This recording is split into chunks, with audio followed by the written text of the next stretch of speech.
what advice would you give us and how you would present it? I think these are all good questions. But number one would be, so follow that process, find maybe two agents, or I would stick at about two, and realize what carriers that they're going to go to, but only shop unless you get a significant increase.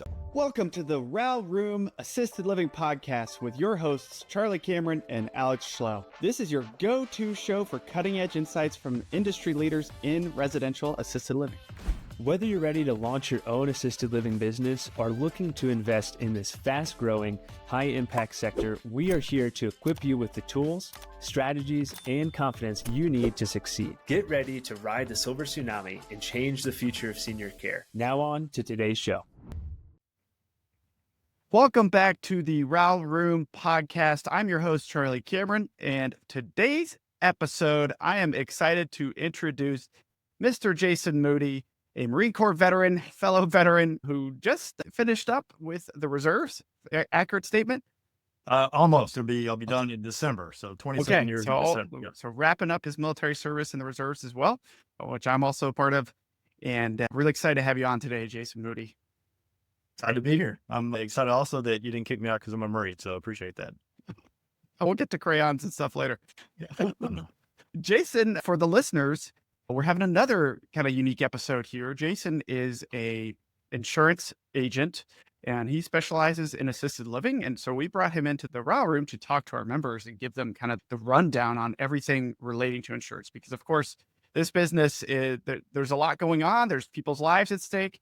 And so it's super, super important to pay attention to insurance, get the right kind of insurance, and do your best with quotes. So I'm really excited to break this down with you, Jason, for our listeners.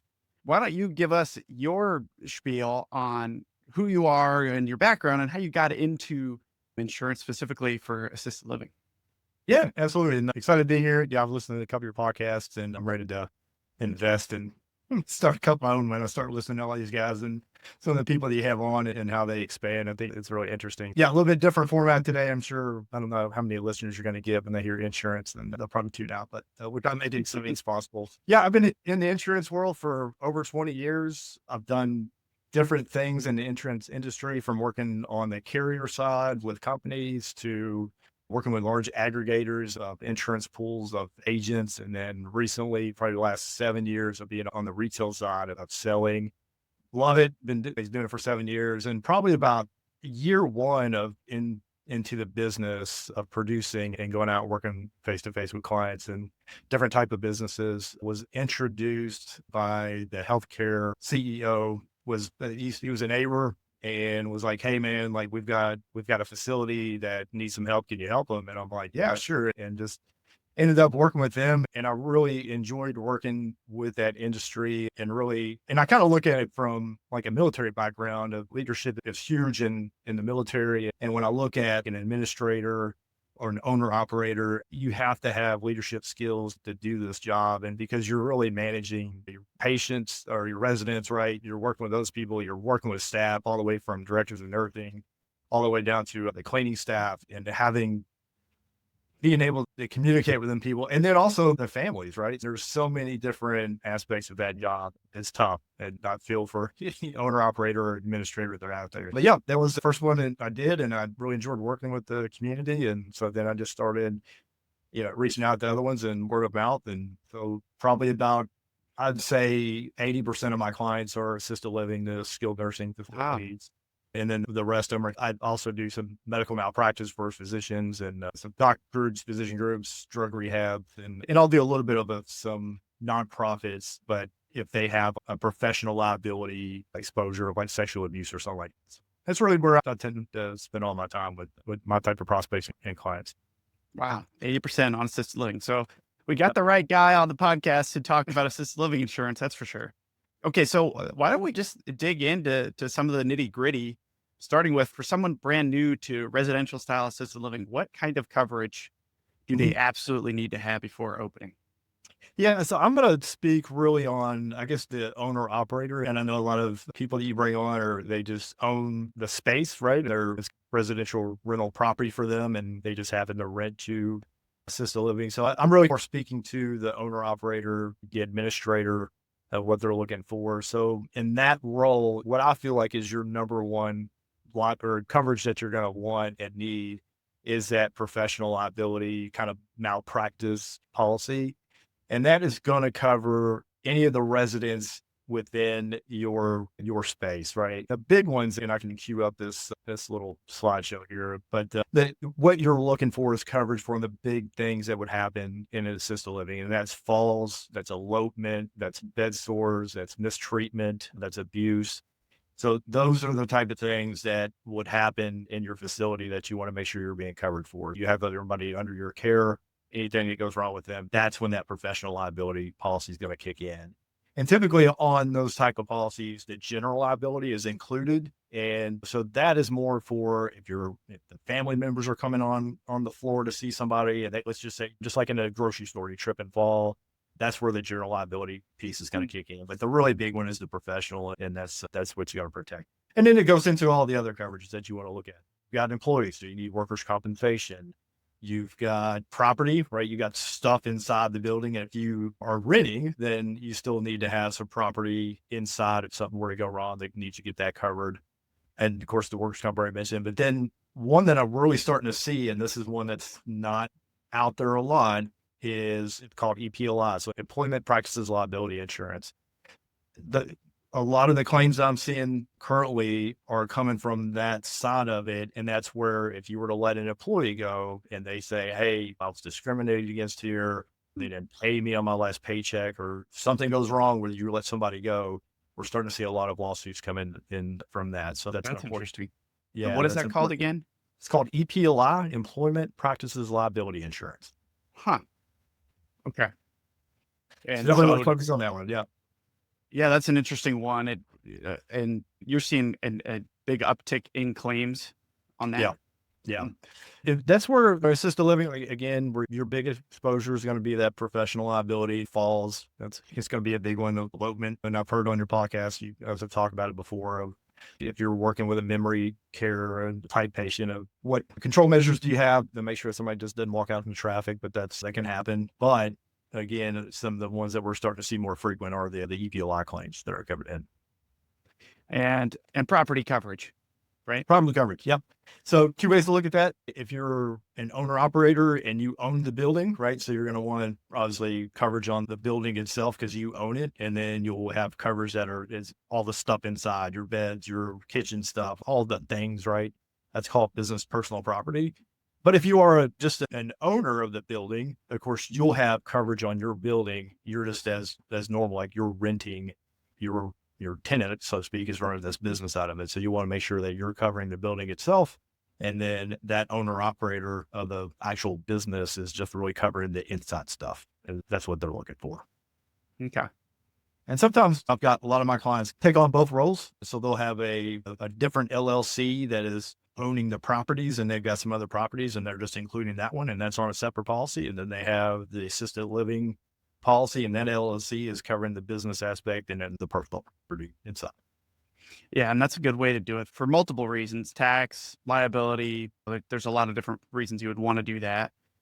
When it comes to the professional liability policy, which in my mind seems like kind of the most important for an owner operator to focus on, reviewing all of them, of course, is important. But what are some things you always advise assisted living operators to review in a professional liability policy? Yeah.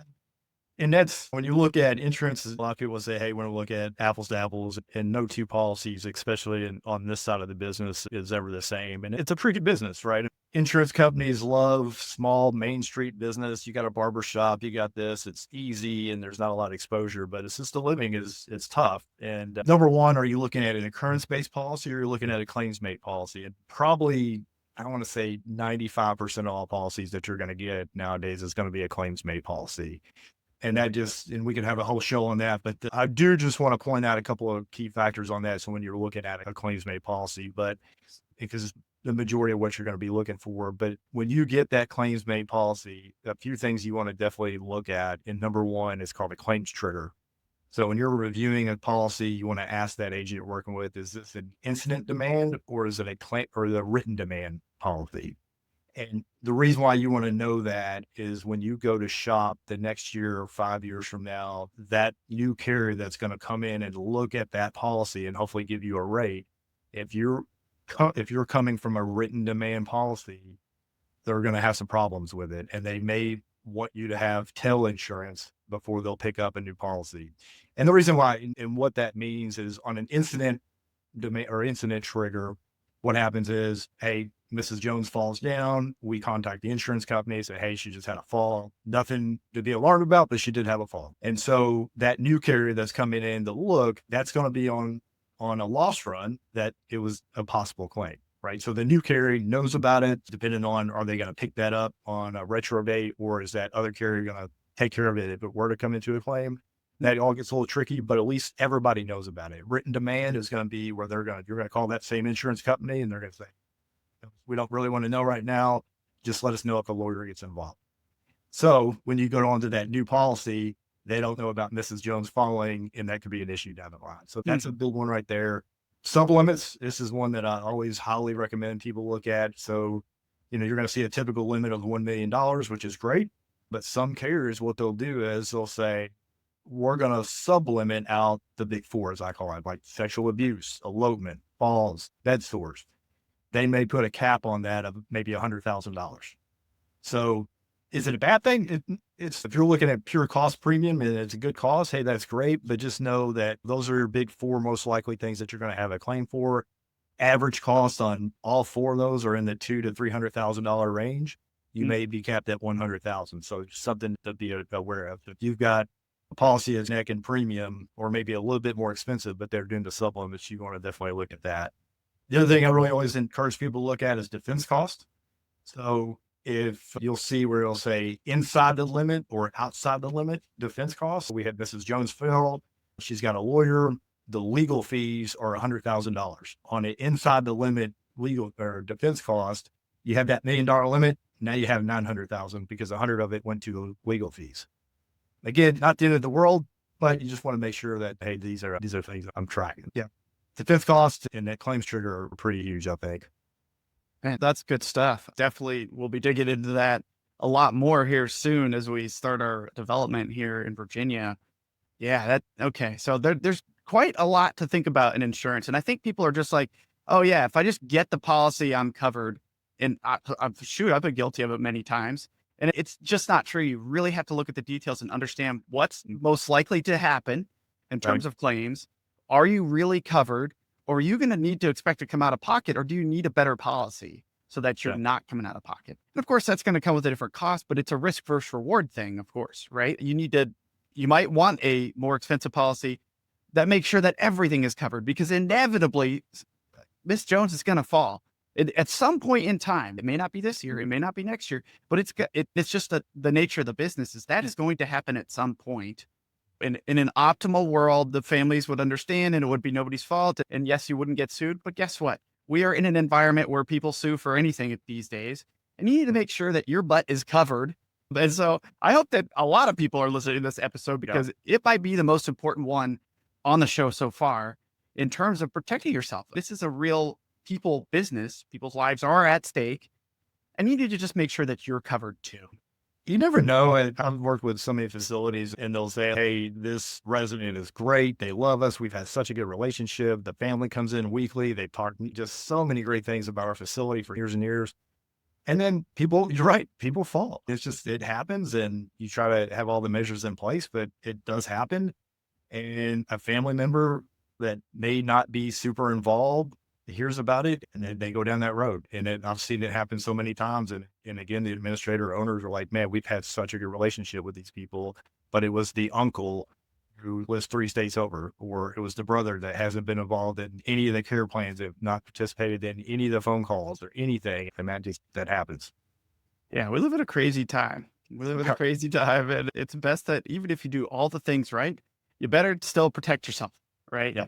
Who's to blame if at the end of the day you weren't protected correctly? Yeah. I would say yourself, right? You should blame yourself, and you should get a good agent that can explain all of this stuff to you, right? Jason's doing right now.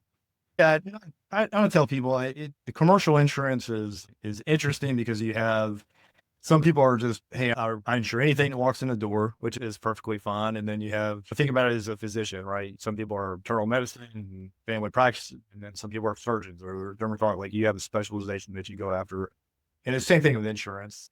Insurance is insurance, right? The concept are always the same, but it's good to work with somebody that at least has a knowledge or has written a couple of them, because they'll be able to see the type of claims that pop up.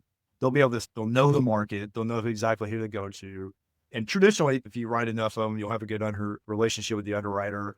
And that agent, and I always like to say it this way, as an insurance agent on the commercial side anyways, I think of myself as like a real estate agent, right? It's my job to sell the risk itself to the underwriter. So when I'm going to 5 or 6 different carriers or 10, it's my job to make your facility look the best that it can.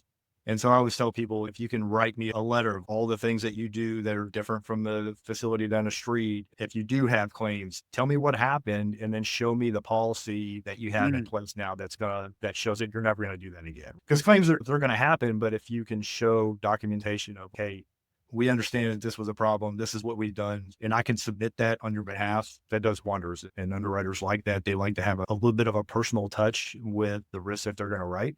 And so it's my job to create that excitement. And here's all the great things that you guys are doing and doing differently, right? Or whether it be trainings, whether it be association stuff that you do, all that stuff matters. And the more information you can get to an underwriter. Yeah. Do you have any tips for ways that assisted living operators can reduce the overall costs over time? Like what tips, techniques, training plans, technology, what can operators implement to reduce the costs associated with either the general liability or the professional liability policies? Yeah. So what I was just talking about, but one of the things I would highly suggest too is when you decide, hey, we're gonna shop the market. I always tell people it's almost you want to do a broker selection versus just calling up 5 different agents, because it goes back to what I was talking about just a minute ago. You may contact the local guy down the street, and he may write some. Sorry to interrupt this episode, but let's be honest. Most real estate investing right now, it's either buy a fourplex or try Airbnb and hope for the best. Yeah, we're not here for that. We're here to show you what we believe is the most overlooked high cash flow real estate strategy in the game right now. You guessed it, residential assisted living. It's literally the one place in real estate where you can net 6 figures on a single home and feel like a decent human being at the same time. You're helping sweet old ladies eat pancakes and play bingo and live longer through better care. You tell me what's better than that. So we're hosting a free live webinar called How You Can Create Financial Freedom with Residential Assisted Living. No fluff, just value. And it's happening at 8:30 p.m. Eastern Time, 6:30 Mountain Time. No excuses. It's online. Put on sweatpants. We won't judge. We'll break down why residential assisted living is the best opportunity right now, the 5 steps to take down your first home, and how to set up a business that makes a real impact and real money. Spots are limited, so don't be that person who DMs us in 3 months saying, wait, is it too late to start? So hit up theralroom.com/webinar and register now. Be the hero your grandma already thinks that you are. We'll see you there. Pancakes not included. Contractors, construction business, and then he sees the premium that some of these things could generate. In full transparency, insurance agents get paid off of the written premium, and generally about 10 to 15% is what the agency will make from the premium that you pay. So obviously the larger the premium, the more that they will make, and you guys generate a decent amount of premium. So that local agent may think, oh, this is going to be a good one to wreck and make some money. They just don't understand the nuances. So I would say you can do a little bit of a broker selection and ask the questions to the broker of how many assisted livings do you write, what markets you would go to, what advice would you give us, and how you would present it. I think these are all good questions. But number one would be, so follow that process, find maybe 2 agents, or I would stick at about 2, and realize what carriers that they're going to go to. But only shop, unless you get a significant increase, I would only shop your insurance every possibly 3 years, maybe 2, but every 3. And what you want to do is you want to create underwriter excitement, because what happens is underwriters are busy. And if you are in the mindset of, I shop every year because I got to get the best deal possible, if I'm an underwriter at a company, and I've seen your assisted living come across my desk 5 years in a row, and I gave it all I could give the first year, maybe the second year, and it's not moving, I'm just going to look at that 6th year and be like, here's a price, and go on. And I'm going to focus on something I can actually write. If you wait about 3 years, then the underwriters are like, okay, I've got a shot here. I haven't seen it in a few years. Maybe there's been some claims that are falling off, or maybe they did something differently, but that creates a little bit more excitement. And I would go, but again, if you had a significant increase for whatever reason, you absolutely want to shop. But like I said, if you do it every year, I think it lowers your marketability out there in the market. But again, kind of go back to the same things. If you want any type of trainings that you do with your staff is great. Document that, make sure that's submitted along with your submission with the agent. If you're a part of the association, did you go? What did you do? How are you doing your state inspections? Do you have a group that comes in and works with you to help you get better? Are you doing worker safety and OSHA safety trainings and things like that? I would include all those different things, because what you're doing is you're painting a picture that safety is important in the operation and resident safety is important, right? So when you're doing all those things, that helps out. Love all that. Okay, so workers' comp. Talk to me a little bit about the mechanics of workers' comp and things to look out for. Something I'm worried about is that needing to put that into play, right? And you have a staff member that gets injured or whatever it may be. Talk to us about how that typically plays out. Yeah, workers' comp is also a great coverage, and it's something that all employees need, and you want to make sure that your employees are covered. So workers' comp has this weird, you can hold up a whole class on this crazy data that they pull in the way that they create rates, and it comes out to this thing called experience modification factor. And in our world, you'll hear it's called an EMOD, and lots of things go into it, but essentially it's taken a lot of different things and put together, and they come up with this number. So if you're at a 1, they're going to look at you're basically average. And so they're looking at all assisted living, skilled nursing facilities in the state, and they're saying, hey, if you're at a 1, you're right on average with everybody else. Now, if you're under that, if you're a 0.8, that means you're 20% better performing than the guy down the street. Now, if you're a 1.2, that means you're 20% over. That means you're paying 20% more than the other guy down the street. I highly suggest you look at that number when you're looking at your comp, say, what's my EMOD? So you want to be at a 1 or below. And if you're over that, then there's some strategies that you can do to get that number under. And so part of that weird data formula that they use is what they'll say is, okay, Julie is out. She's helping Miss Smith get up, and she pulled her back. There's some data that shows, and a lot of clients are always like, oh, I don't want to file a claim. That's going to ding us. Workers' comp is really different, where you want a claim, possible claim, anything. Julie hurt her finger. Well, call immediately, get that sent up to the work comp claim. There's some data that shows the longer that you go reporting, the higher amount of claims that are paid out. So if you get on it, you show some leadership. Think about it in the military. When Jones gets hurt, we usually send an NCO with him. How's he doing? They're back at the barracks with him. The whole way they're showing some interest to make sure that Joneses get back to 100% strength.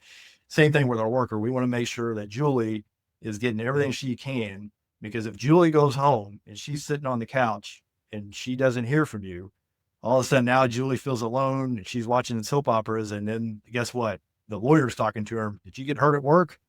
And then that creates a little bit of some bad stuff. So what you want to do, so part of like how we want to, so number 1, we want to file claims right away. And then number 2, you want to have a good return to work program. And meaning you want to have it laid out that says, if you get hurt with these stipulations, you're still going to come to work and you're just going to be on a light duty situation. And the reason why that's important, that affects that EMOD number probably greater than anything else. So if Julie hurt her back and she goes home and she's sitting at the house and getting paid her salary or a percentage of her salary and not doing anything at work, that raises that EMOD really fast. If you can get her back and say, Julie, I know you hurt your back, but I just need you to come in and answer the phones. We're going to pay you like normal. I just want you to answer the phone, and then we're going to get you to every doctor's appointment. We're going to get you a PT. We're going to get all the things that you need to get back, but I just need you to come in and answer the phones. That's great. Julie feels part of the team. We're looking in at her, and then that EMOD stays almost steady because we're paying out just a slight amount for the medical. We're not paying out that salary. and that really affects your EMOD. So that's something I would highly suggest everybody look and say, hey, do I have a good return to work program? And I've got a pretty standard one. So if anybody wants to reach out on your team, I can send it to you, and it's a Word document. You just type in your facility information, and you've got a nice new return to work program. So it's pretty simple to get. I'd be happy to share one. Awesome. Yeah, I remember when you came to the RAL Room and you talked about the EMOD. And that was the first time I ever heard about this. And so that was just mind blowing. Oh, wow. There's so little that I know, even though I think I've seen it all in real estate and business. But you learn new things every day. And so hopefully our listeners got a lot out of that as well. It's important to get folks back into work, and even if it's in light duty, and show interest, which you should be doing anyway. If this is a care business, you need to consider your staff just as much as you care for your residents. And it's hard enough to get staff for you guys. I get it. This is a hard industry to staff, and you got to find the right people and people that love it. And so if you have somebody go down, you got to give them some love. Yeah, seriously. Yeah. So beyond the basics, which I think we've covered, what are some optional coverages that maybe owner operators should consider? Anything come to mind? Yeah, so the optional, definitely the EPLI that we talked about, highly suggest everybody looking at that. Cyber insurance, if you're doing any type of hosting data, your residence information on your computer or your network, highly suggest to you that. Just take a look at it. Cyber policies are going down in premiums, so they're pretty affordable, but I think the last statistic I saw, I think it was like over 50% of all small businesses that had any type of cyber claim went out of business. So for a small amount of premium, it's probably a good idea. I'm not a cyber expert, but I just know enough to be like, hey, you probably should get it. Or if anything, if you're working with a vendor that hosts all your network stuff, ask them who's liable. If we get somebody comes in and hacks us, if I covered or you covered? I need to see their policy and have that explained to you. And it might be a good idea just to have that. So I would definitely look into that. And then we were just talking about it. Staffing is hard to get, right? And whatever you can do to entice an employee to stay. And sometimes that's employee benefits. Are you offering health insurance? Are you offering dental and vision, life insurance, 401k, pure transparency? Everybody knows health insurance is expensive, and it's really expensive for smaller owner operators. If you're under 50 employees, it's really tough. And I'm running this to a lot where you may hire an aide and they're receiving some state funding, and it's cheaper for them to just go through the state fund that they have, or they can't even make even more money because they'll come off of that. So there's a lot of nuances that I understand when it comes to that, but it's good at least to look into if you want to offer a percentage that you're as a business owner paying towards their employee health insurance, and it allows them to pick up some health insurance. I think it's great, but I suggest you talk to somebody that specializes in that, because there's so many different volunteer benefits that you could do, like dental and vision and things that you're, as a business owner, you're not paying for, but you're at least offering it to the employees, and it gives them the opportunity to be like, at least I've got dental, or at least I've got vision, or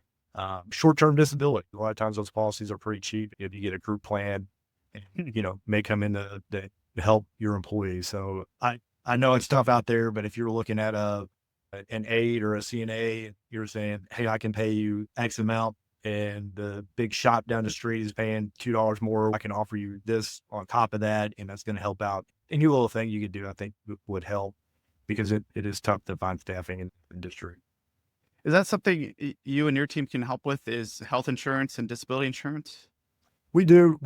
I don't, but I have a team member. We've got 2 guys in my office that specialize in that. So I'm happy to turn that over to them. I know enough to be dangerous, but that's what they focus on. And especially if they work on some of my clients, and the larger ones, it's a little bit easier to get some creative plans. But when you're under 50, it becomes difficult. And there's always some supplemental benefits that they can get.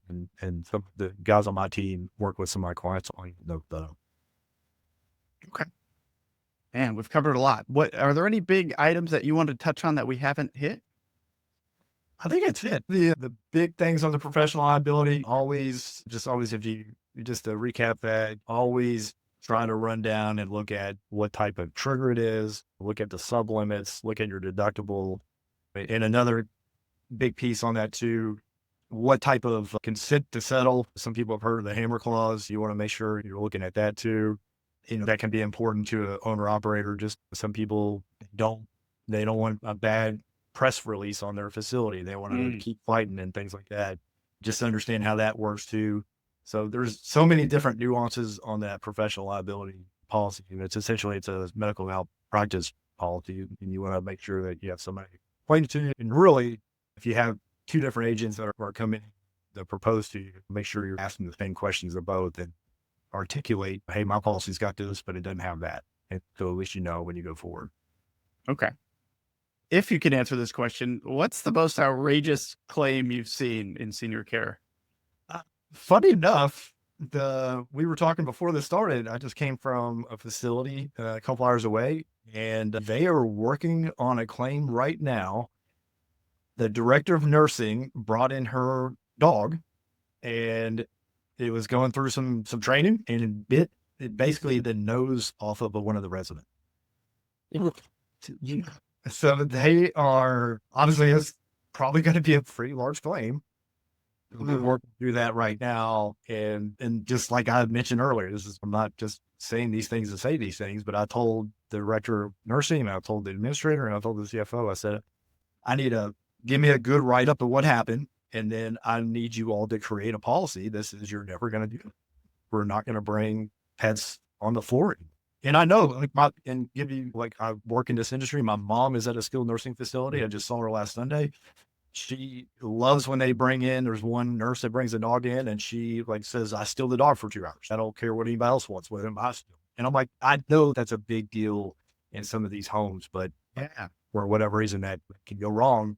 So I would encourage everybody out there, if you're going to have your pets come in, make sure that they've been through some training and you trust that dog, but you never know what's going to go wrong. So I believe that was a pretty wow. We're going to have more conversations about that, because I do think that therapy animals are such a cool thing to have in an environment like that. But yeah, they do have to have professional training. I've looked into it to some extent, because that's my vision for future homes is the docile animals, hopefully trained animals. Goodness, that's crazy. Okay. On that note, I don't know if that's where we want to end it. I feel like we should talk more. Okay. So if someone's looking to open a home in the next, let's say 3 to 6 months, what should they be doing today to get ahead on insurance and risk management? Any thoughts? That's actually a really good question. From the underwriting and the way that we operate, and really, you want to start that process 120 days out. So if you know this is whatever date it is, we'll back up 120 days. You can get things to underwriters, and I can go to an underwriter and I can get a professional general liability policy in about 2 weeks. It's not ideal, but if I had to we're up against the time crunch, that you got a last minute renewal, we've got to get this done. You can do it in about 2 weeks. Property at a minimum of 30 to 60 days. It just takes some time because there's a lot of nuances of the construction type and where they're at, and all these different nuances that the underwriter's got to get comfortable with, and how big it is, and all the different things. And a lot of carriers this is a new thing for them. They'll residential assisted living. They're like, wait a minute, does a house, does it have sprinklers? These are all things that they're thinking of like a normal business. And you're like, I just converted this house. 60 days minimum on that.